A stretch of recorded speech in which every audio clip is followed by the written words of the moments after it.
Hey guys, Woods Farm here. Just back working on the Kubelwagen. We're in the midst of a cold snap here in Ontario.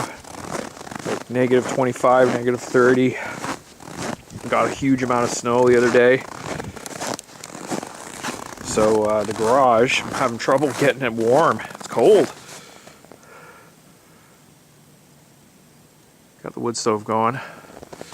It's bearable.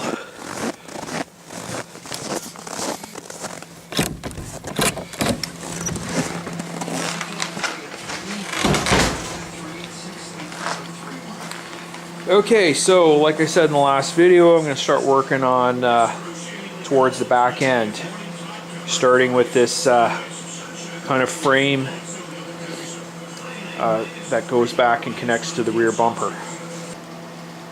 So that's the passenger side. I'll show you how I made this, but I had one idea last night, and then I got searching through the scrap bin and I found this piece of 3-inch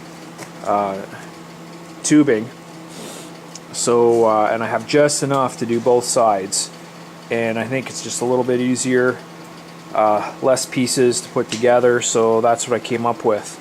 Here's the points that the bumper is going to get bolted to, and then this extends over to the outside edge of the vehicle.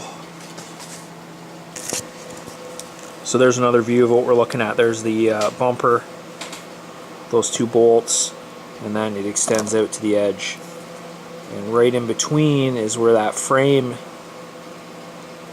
runs along the inside of the engine bay, or the outside I should say, and then there's also the rear tow hook bumper mount, but I'm going to worry about that. That'll get welded on separately later. Okay, so there's my piece cut. Now I just got to drill a couple of 1/2-inch holes.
Okay, so got everything cut out. I got a little cap here that I'm going to weld on the end.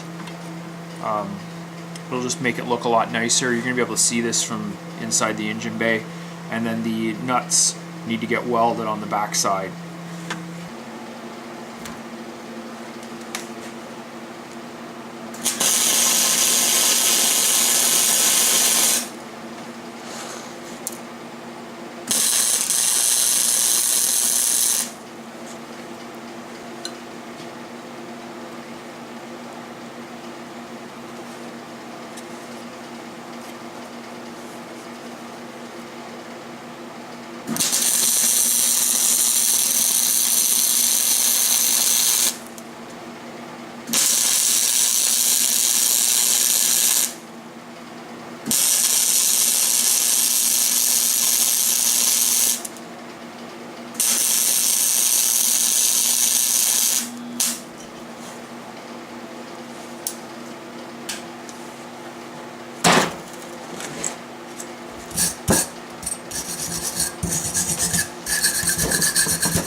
Okay, there's the finished piece. So now I just got to work on attaching this to the cross piece. Okay, there it is, all done. So I've got the both pieces for the driver's and the passenger side. Now they just need to get connected by the plate for the bumper. Okay, so here's what I'm talking about when I say the rear bumper. It's this piece here, and there's the bolt points that'll connect it. 7 inches deep, and then it comes up on an angle to the bolt down points. So originally I was going to fabricate this out of like 1x2 tube, but I actually have a piece of 1/4 inch plate, and I think I can cut this out of one piece, and if it needs to be reinforced, I'll do that from the back side. Okay, so that's the template I've got, and I'm just kind of have things mocked up to see how it's going to look. I feel like it might be about an inch too high, that leading edge. But you know, looking at the pictures, it's very close. You know, it's just below the generator, and you know, it's close. So I think I'm going to go with it. I took a rough measurement of the height of the lid, and you know, it seems pretty close. So whether I'm out an inch or half an inch, I'm not too concerned. But this gives you a good idea of how it's going to look. Okay, next step is to pattern out this rear bumper.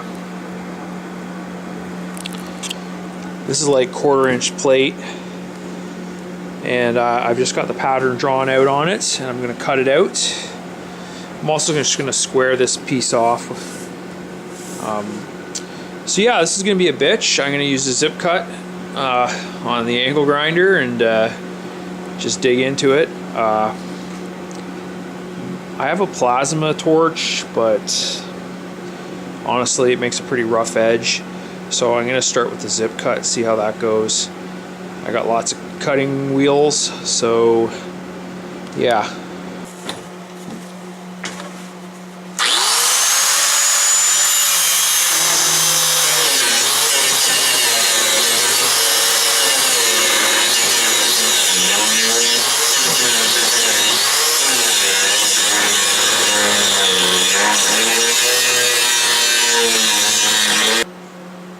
Okay, that's the aftermath. 6 zip cuts. I guess that's not too bad, considering how thick this plate is. Okay, there's the plate. Just gotta grind the edges, kind of bevel them off, and sand the surface. Okay, just got the layout for the holes. There's 2 holes on each side. They got to be in the right spot just to make sure when it bolts on, everything's square. So I took my time just to lay these out and make sure they're spaced properly.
Okay, that's the holes drilled. Okay, I think I'm going to end the video here. Next video I'm going to be working on more of the back end. I'm going to actually start welding stuff in place. There's some cross members that need to get welded in and some structural pieces that are going to form kind of the back seat. I think I'm going to work on that. I've got the fenders on order, so I'm not really going to close it in too much more until I get those fenders and I see what I'm working with. Also, I'm playing around with the gas tank, trying to solve that problem. Right now it looks like I might be getting a custom gas tank made. It's not the cheapest option, but it's probably the best option long term. So that's where I'm at with that. Anyways, any questions, comments, leave them below. Like and subscribe if you want to see more of the Kubelwagen project. As always, thanks for watching.